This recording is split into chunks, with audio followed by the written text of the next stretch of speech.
સર્વને જય શ્રી કૃષ્ણ. આપણે ગઈ વખતે ખાલી રિવિઝન કર્યું હતું. હવે આપણે શરૂઆત કરીશું. સચ્ચિદાનંદ રૂપાય વિશ્વોત્પત્યાદિહેતવે તાપત્રય વિનાશાય શ્રીકૃષ્ણાય વયમ નમઃ. જે જગતની ઉત્પત્તિ, સ્થિતિ અને વિનાશનો હેતુ છે તથા જે ત્રણેય પ્રકારના તાપોના નાશ કરવાવાળા છે એવા સચ્ચિદાનંદ સ્વરૂપ ભગવાન શ્રી કૃષ્ણને અમે વંદન કરીએ છીએ. આપણે ગઈ વખતે કઈ કથા સાંભળી રહ્યા હતા? પુરંજનની કથા સાંભળી રહ્યા હતા. યાદ છે ને બધાને? પુરંજન પુરુષ હતો, પરંતુ સ્ત્રીનું વારંવાર ચિંતન કરતો હતો. એથી એ બીજા જન્મમાં સ્ત્રી થયો. એ આપણે જોયું હતું. વાસના પ્રમાણે આ જીવના શરીર પણ બદલાય છે. હવે આગળ જોઈએ. બાલ્યાવસ્થામાં તથા વૃદ્ધાવસ્થામાં સત્કર્મો કરેલા હતા. યુવાનીમાં જ પાપ કરેલું. તેથી પુણ્યના પ્રતાપે વિદર્ભ દેશમાં, એટલે કે બ્રાહ્મણ ઘરમાં કે જ્યાં દર્ભનો વિશેષ ઉપયોગ થાય તેવા કર્મકાંડી બ્રાહ્મણના ઘરે પુરંજનનો કન્યા રૂપે જન્મ થયો. ફરી જોઈએ કે પુરંજને બાલ્યાવસ્થામાં તથા વૃદ્ધાવસ્થામાં સત્કર્મો તો કરેલા હતા, ખાલી યુવાનીમાં જ તેણે પાપ કર્યું હતું. એટલે એક બ્રાહ્મણના ઘરે પુરંજનનો કન્યા રૂપે જન્મ થયો. મર્યાદા ધર્મનું પાલન કરતા કરતા દ્રાવિડ દેશના પાંડ્ય રાજા સાથે લગ્ન થયા. કર્મ કરતા કરતા ચિત્ત શુદ્ધિ થઈ. પછી દ્રાવિડ દેશના રાજા સાથે લગ્ન થયું. દ્રાવિડ દેશ એટલે ભક્તિ મહારાણીનું પિયર. પાંડ્ય રાજા એટલે ભક્તપતિ સાથે લગ્ન થયા. પાંડ્ય રાજા એટલે કોણ? ભક્તપતિ સાથે લગ્ન થયા. કર્મ કરતા કરતા ચિત્ત શુદ્ધિ થાય તો ભક્તિ કરી શકે છે. ભક્તિ ક્યારે કરી શકાય? જ્યારે ચિત્ત શુદ્ધિ થાય ત્યારે. લોકો માને છે કે ભક્તિ માર્ગ સહેલો છે, પરંતુ ભક્તિ માર્ગ અતિ કઠણ છે. મર્યાદા ધર્મનું પાલન કર્યા વગર ભક્તિનો ઉદય થતો નથી. ચિત્ત શુદ્ધિ થયા વિના ચિત્તમાં ભક્તિનો ઉદય થતો નથી. ભક્તિ કરવા માટે ચિત્ત શુદ્ધિની જરૂર છે. ચિત્ત શુદ્ધિ થયા વગર ભક્તિ થઈ શકતી નથી. જ્ઞાન એ પરમાત્માનો અંદર અનુભવ કરવા માટે છે. ભક્ત પતિ સાથે લગ્ન થયા પછી એક કન્યા અને 7 છોકરાઓ થયા. પહેલી કન્યા થઈ. કન્યા એટલે કથા શ્રવણમાં રુચિ, સત્સંગમાં રુચિ. હવે આ બધું છે કથા છે જે પુરંજનની, એ પુરંજન એટલે જીવ. આપણે જોયું હતું ને, તો આપણને સમજાવવા માટે આ બધા ઉદાહરણ આપેલા છે. તો ભક્તપતિ સાથે લગ્ન થયા. ભક્ત હતો એટલે પછી કન્યા થઈ. ભક્ત હતો એટલે કઈ કન્યા થઈ? કથા શ્રવણમાં રુચિ, સત્સંગમાં રુચિ, એ કન્યા. એમ આ પ્રમાણે ભક્તિનો જન્મ થયો. તે પછી 7 પુત્રો થયા. 7 પુત્રો તે ભક્તિના 7 પ્રકાર છે. 7 પુત્રો થયા. એ 7 પુત્રો એટલે ભક્તિના 7 પ્રકાર: શ્રવણ, કીર્તન, સ્મરણ, પાદ સેવન, અર્ચન, વંદન, દાસ્ય. એટલે કે 7 પ્રકારની ભક્તિ સિદ્ધ થઈ. ભગવાનના નામ, રૂપ, ગુણ, પ્રભાવ, લીલાનું કાનથી શ્રવણ, મુખથી કીર્તન અને મનથી સ્મરણ કરતા અનુક્રમે શ્રવણ, કીર્તન અને સ્મરણ ભક્તિ સિદ્ધ થયા. ભગવાનની સેવા કરવાથી અર્ચન ભક્તિ સિદ્ધ થઈ. હવે ભગવાનની સેવા કરી એટલે અર્ચન ભક્તિ સિદ્ધ થઈ. ભગવાનની મૂર્તિને વંદન કરવાથી વંદન ભક્તિ સિદ્ધ થઈ. 7 પ્રકારની ભક્તિ મનુષ્ય પ્રયત્ન કરવાથી પ્રાપ્ત કરી શકે છે. આ 7 પ્રકારની ભક્તિ જે છે, કઈ 7 પ્રકારની? શ્રવણ, કીર્તન, સ્મરણ, પાદ સેવન, અર્ચન અને વંદન, દાસ્ય થયા. એટલે 7 પ્રકારની ભક્તિ સિદ્ધ થઈ. આ 7 પ્રકારની ભક્તિ મનુષ્ય પ્રયત્ન કરવાથી પ્રાપ્ત કરી શકે છે. પરંતુ આઠમી જે ભક્તિ છે, આઠમી કઈ ભક્તિ છે? સખ્ય ભક્તિ. અને નવમી છે આત્મનિવેદન ભક્તિ. એ પ્રભુ જ એના ઉપર કૃપા કરે તેને જ મળે છે. આઠમી ભક્તિ સખ્ય, એટલે આપણે પ્રભુના સખા થઈએ. અર્જુનને સખ્ય ભક્તિ પ્રાપ્ત હતી ને, પ્રભુ એના સખા હતા અર્જુનના. તો એ ભક્તિ એ તો બે તરફ હોય ને. કઈ આપણે પ્રભુને સખા માની લઈએ એટલે પ્રભુ થોડા આપણા સખા થઈ જાય. પ્રભુ જ્યારે આપણને સખા માને ત્યારે થાય. એટલે સાખ્ય ભક્તિ. અને નવમી છે આત્મનિવેદન ભક્તિ. એ પ્રભુ જ એના ઉપર કૃપા કરે તેને જ મળે છે. શ્રવણ આદિ 7 પ્રકારની ભક્તિ સિદ્ધ કર્યા પછી એકવાર પતિનું મરણ થયું. જે પુરંજન હતો, સ્ત્રી બન્યો હતો, એનું લગ્ન થઈ ગયું હતું. એણે આ બધી ભક્તિ સિદ્ધ કરી અને પછી એક દિવસ તેના પતિનું મરણ થયું. એમ જાણી દુઃખી થયેલી તે કન્યાને પરમાત્માએ સદગુરુ રૂપે આવીને બોધ આપ્યો. ભક્તિના 7 પ્રકારો સિદ્ધ થાય તે પછી પરમાત્મા સખ્યનું દાન કરે છે, આત્મનિવેદનનું દાન કરે છે. એટલે જે મિત્રને, અવિજ્ઞાતને આ જીવ માયાથી ભૂલી ગયો હતો તે સદગુરુ તરીકે આવ્યા. એટલે કે અવિજ્ઞાત રૂપે પરમાત્મા ત્યાં આવ્યા અને બ્રહ્મ વિદ્યાનો ઉપદેશ કર્યો કે તું મને છોડીને ગયો, મારાથી તું વિખૂટો પડ્યો અને 9 દ્વારવાળી નગરીમાં રહેવા ગયો ત્યારથી તું દુઃખી થયો. આપણું માનવ શરીરે 9 દ્વારવાળી નગરી છે. એમાં પ્રભુ શું કહે છે કે તું મને છોડીને ગયો, મારાથી વિખૂટો પડ્યો અને આ 9 દ્વારવાળી નગરીમાં રહેવા ગયો ત્યારથી તું દુઃખી થયો છે. તું તારા સ્વરૂપને ઓળખ. લૌકિક સુખમાં મનુષ્ય એટલો ફસાયેલો રહે છે કે તે આત્મ સ્વરૂપનો વિચાર પણ કરતો નથી. તું મારો મિત્ર છે, મારો અંશ છે. આ બધું પ્રભુ કહે છે કે તું મારો મિત્ર છે, મારો અંશ છે, મારું સ્વરૂપ છે. તું સ્ત્રી પુરુષ રૂપ નથી. તું મારા સામું જોતો ખરો. પુરંજન પ્રભુ સન્મુખ થયો. જીવ બ્રહ્મનું મિલન થયું. જીવ કૃતાર્થ થયો. રાજા તું જ પુરંજન છે. અનેક વાર તું સ્ત્રી થયો, અનેક વાર તું પુરુષ થયો, તો પણ તને તૃપ્તિ થઈ નથી. હજુ જગતમાં કેટલું ભટકવું છે. પરમાત્માનો આશ્રય કરી પ્રભુનું ચિંતન કરતા પ્રભુના સ્વરૂપમાં લીન થઈશ તો તું કૃતાર્થ થઈશ. ભક્તમાળમાં અમરદાસજીની કથા આવે છે. હવે આ અમરદાસજીની કથા જોઈએ. એક વખત અમરદાસજીએ માતાજીને પૂછ્યું કે માં, તારા લગ્ન વખતે હું ક્યાં હતો? માએ કહ્યું કે બેટા, મારા લગ્ન પછી તારો જન્મ થયો. અમરદાસજીએ કહ્યું, માં તું ખોટું કહે છે. તે વખતે હું ક્યાંક તો હતો જ ને. તે મારું અસલી ઘર ક્યાં છે? આ બુદ્ધિ જાણતી નથી કે મારું અસલ ઘર ક્યાં છે. તેથી જીવ જગતમાં ભટકે છે. હવે નારદજીએ પ્રાચીન બહિરાજાને પુરંજન આખ્યાન કહીને સંભળાવ્યું. આ પુરંજન આખ્યાન જે હતું એ કોણ કોને કહેતું હતું? નારદજી પ્રાચીન બહિરાજાને કહેતા હતા. અને પ્રાચીન બહિરાજાને નારદજીએ ઉપદેશ કર્યો કે તારે ક્યાં સુધી ભટકવું છે. વિષયોમાં જીવ એટલો ફસાયો છે કે હું કોણ છું તેનો પણ તે વિચાર કરતો નથી. તે તો પરમાત્માને ક્યાંથી જાણી શકે? જે પોતાની જાતને જાણતો નથી તે પરમાત્માને ક્યાંથી જાણી શકે? આ પ્રમાણે જીવાત્માની કથા કહી.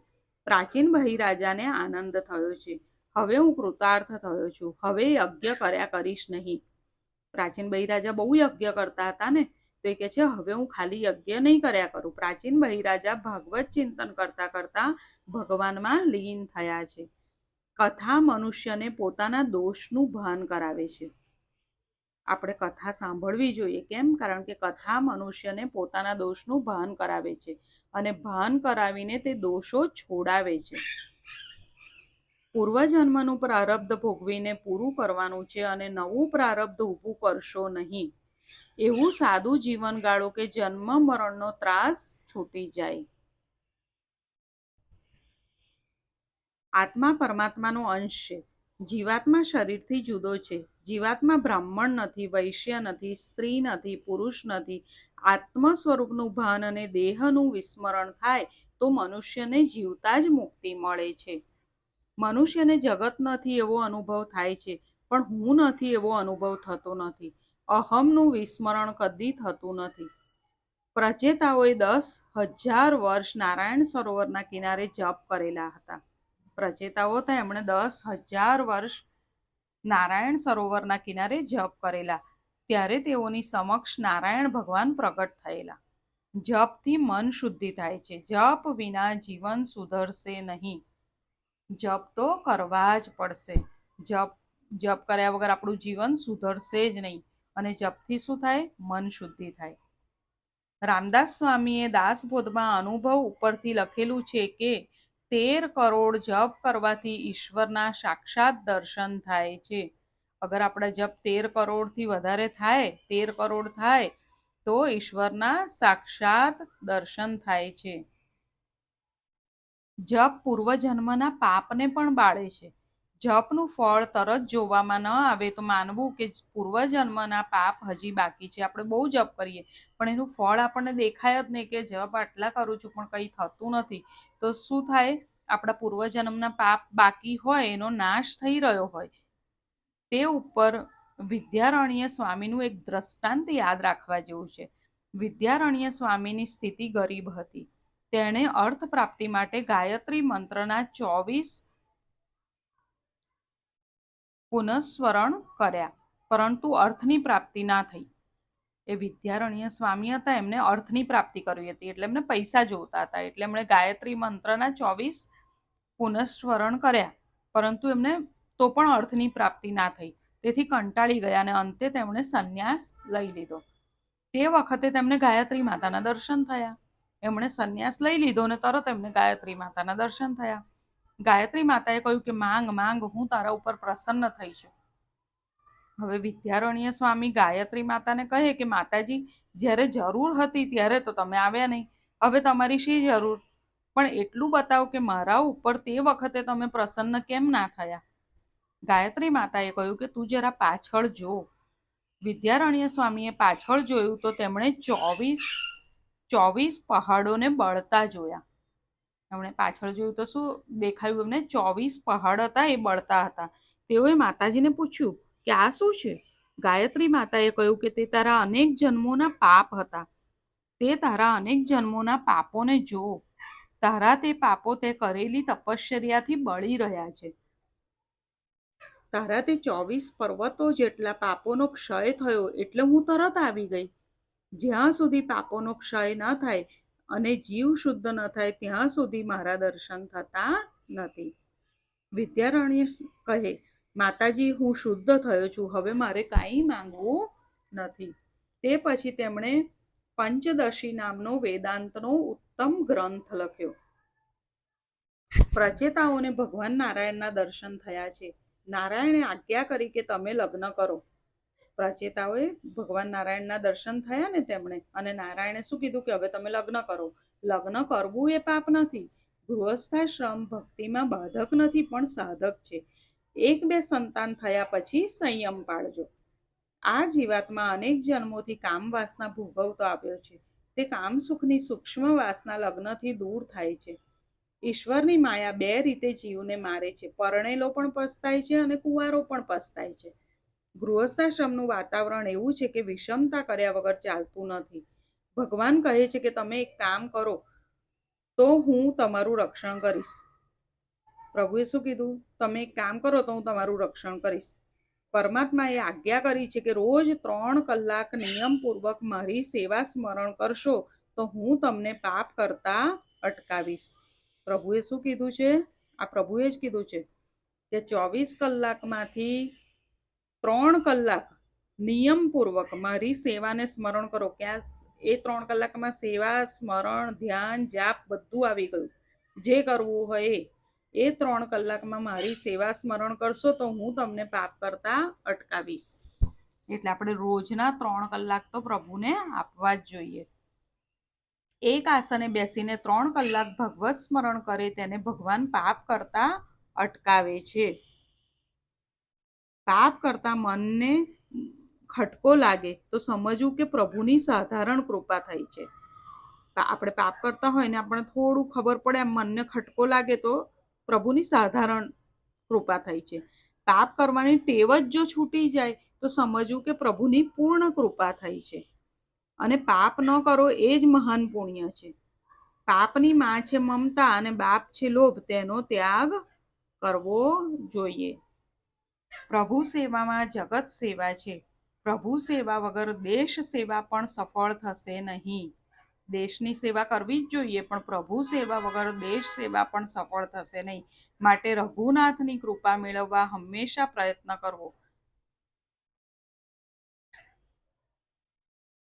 કારણ જીતને તારે ગगन में उतने शत्रु હોય, जिसपे कृपा रघुनाथ की बाल न बाका હોય. રઘુનાથની કૃપા મેળવવા હંમેશા પ્રયત્ન કરવો. કેમ? કારણ કે જીતને તારે ગगन में उतने शत्रु હોય, जिसपे कृपा रघुनाथ की बाल न बाका હોય. અગર આપણા ઉપર પ્રભુની કૃપા હશે તો આપણો વાળ પણ વાંકો નહીં થાય.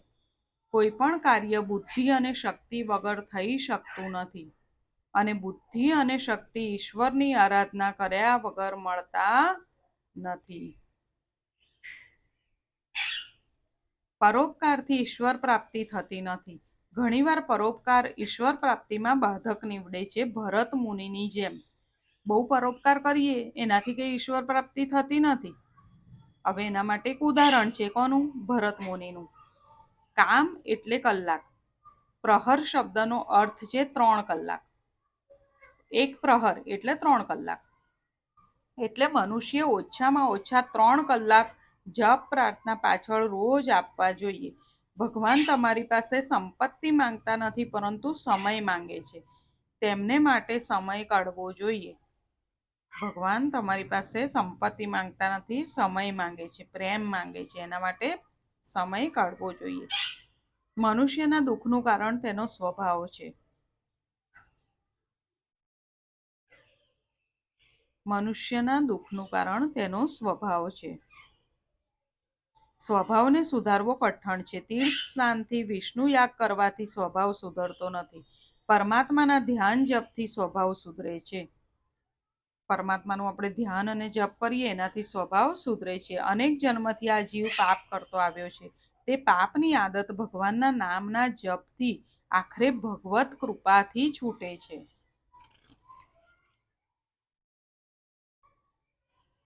પાપની આદત ભગવાનના નામના જપથી અને ભગવત કૃપાથી છૂટે છે.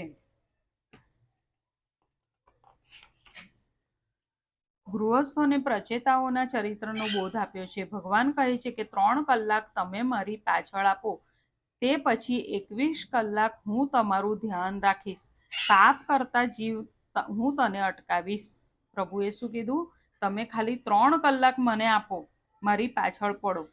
ભગવાનનું નામ લેવાનું 3 કલાક, તો ભગવાન આપણને પાપ કરતા અટકાવશે. જે પુરુષો ભગવત દર્પણ બુદ્ધિથી કર્મો કરે છે અને જેઓનો સમય મારી કથા વાર્તાઓ કરવામાં પસાર થાય છે, તેઓ પછી ગૃહસ્થાશ્રમમાં રહે તો પણ ઘર તેમને બંધનનું કારણ થતું નથી. આ સંસારમાં તેઓ ફસાતા નથી, અથવા સંસાર તેમને ફસાવી શકતો નથી. ક્યારે નથી ફસાવી શકતો? કે જ્યારે જેઓનો સમય મારી કથા વાર્તામાં પસાર થાય છે. ભગવાનની કથા વાર્તામાં સમય પસાર કરીએ ને પછી આપણે ગૃહસ્થાશ્રમમાં હોઈએ તો પણ આપણે સંસારમાં ફસાતા નથી. બાકી તે સિવાય તો ગૃહસ્થાશ્રમમાં કામાસક્તિ વધે, અર્થાસક્તિ વધે છે. સંતતિ અને સંપત્તિ દરેકને પૂર્વના પ્રારબ્ધ કર્મ અનુસાર મળે છે. આપણને સંતતિ અને સંપત્તિ, સંતતિ એટલે આપણને જે દીકરા દીકરીઓ થાય તે, અને સંપત્તિ એટલે પૈસા, એ આપણને કેમ મળે? પૂર્વના પ્રારબ્ધ કર્મના અનુસાર મળે છે. તેથી તેમાં મનુષ્ય હર્ષ શોક કરવો નહીં. તેની ચિંતા છોડીને ભગવત ભજનમાં લાગી જવું. કારણ કે એ તો આપણે પૂર્વજન્મમાં જે આપણા પ્રારબ્ધ કર્મ હશે એનાથી જ મળવાનું છે. એટલે એની ચિંતા કરવી જોઈએ નહીં. મન શુદ્ધ થાય ત્યારે જાણજો કે ઈશ્વરની કૃપા થઈ છે. જ્યારે આપણું મન શુદ્ધ થાય ત્યારે આપણને જાણવાનું કે આપણે ઈશ્વરની કૃપા થઈ છે. બાકી મનુષ્યની વૃત્તિ એરણની ચોરી કરી 100નું દાન કરવાની હોય છે. એવી વૃત્તિ હોય તો છોડવી જોઈએ, અને માટી, પથ્થર અને સોનું સમાન છે તેવી દ્રષ્ટિ કેળવવી જોઈએ. રાકા બાકા જેવો વૈરાગ્ય કેળવવો જોઈએ. હવે રાકા બાકાનું દ્રષ્ટાંત છે એ બહુ સરસ છે, એ આપણે આવતી વખતે જોઈશું. આજે અહીંયા સુધી રાખીએ. આજે આપણે શું શીખ્યા એ આપણે ફરી એકવાર જોઈ લઈશું. આજે આપણે શીખ્યા કે પુરંજન પુરુષ હતો પણ સ્ત્રીનું વારંવાર ચિંતન કરતો હતો, એટલે એ બીજા જન્મમાં સ્ત્રી થયો હતો. એ તો આપણે ગયા વખતે જ જોયું હતું. હા, આ વખતે આપણે જોયું કે ચિત્ત શુદ્ધિ થયા વિના ચિત્તમાં ભક્તિનો ઉદય થતો નથી. ભક્તિ ક્યારે થાય? જ્યારે આપણું ચિત્ત શુદ્ધિ થાય પછી જ ભક્તિનો ઉદય થાય. હવે 7 પ્રકારની ભક્તિ: શ્રવણ, કીર્તન, સ્મરણ, પાદસેવન, અર્ચન, વંદન, દાસ્ય. 7 પ્રકારની ભક્તિ સિદ્ધ થાય. ભગવાનના નામ, રૂપ, ગુણ, પ્રભાવ, લીલાનું કાનથી શ્રવણ, મુખથી કીર્તન અને મનથી સ્મરણ કરતા અનુક્રમે શ્રવણ, કીર્તન અને સ્મરણ ભક્તિ સિદ્ધ થાય. ભગવાનની સેવા કરવાથી અર્ચન ભક્તિ સિદ્ધ થાય. મૂર્તિને વંદન કરવાથી વંદન ભક્તિ સિદ્ધ થાય. આ 7 પ્રકારની ભક્તિ મનુષ્ય પોતાના પ્રયત્નથી પ્રાપ્ત કરી શકે, પરંતુ 8મી અને 9મી ભક્તિ, જે સખ્ય ભક્તિ છે, અને 9મી છે આત્મનિવેદન ભક્તિ, એ ક્યારે પ્રાપ્ત થાય? જ્યારે પ્રભુ જેના ઉપર કૃપા કરે તેને જ પ્રાપ્ત થાય છે. બીજું આપણે શીખ્યા કે કથા મનુષ્યને પોતાના દોષનું ભાન કરાવે છે અને ભાન કરાવી તે દોષોને છોડાવે છે. પૂર્વજન્મનું પ્રારબ્ધ ભોગવીને પૂરું કરવાનું છે, પરંતુ નવું પ્રારબ્ધ ઊભું કરશો નહીં.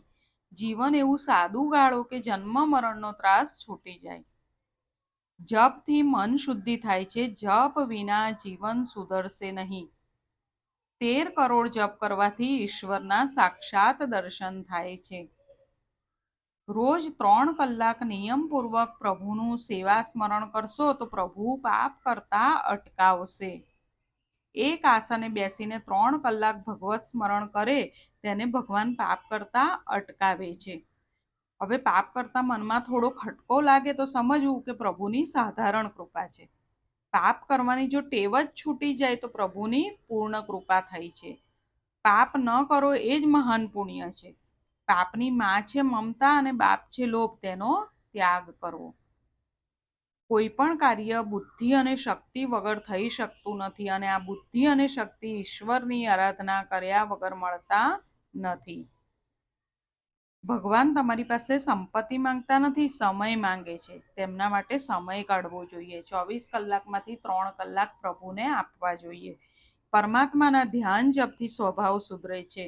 આપણો સ્વભાવ ક્યારે સુધરે છે? પરમાત્માના ધ્યાન અને જપથી. અનેક જન્મથી આ જીવ પાપ કરતો આવ્યો છે. તે પાપની આદત ભગવાનના નામ જપથી આખરે ભગવત કૃપાથી છૂટે છે. મન શુદ્ધ થાય ત્યારે જાણજો કે ઈશ્વરની કૃપા થઈ છે. આજે અહીંયા સુધી રાખીએ. ફરી જલ્દી મળીએ. સૌને જય શ્રી કૃષ્ણ.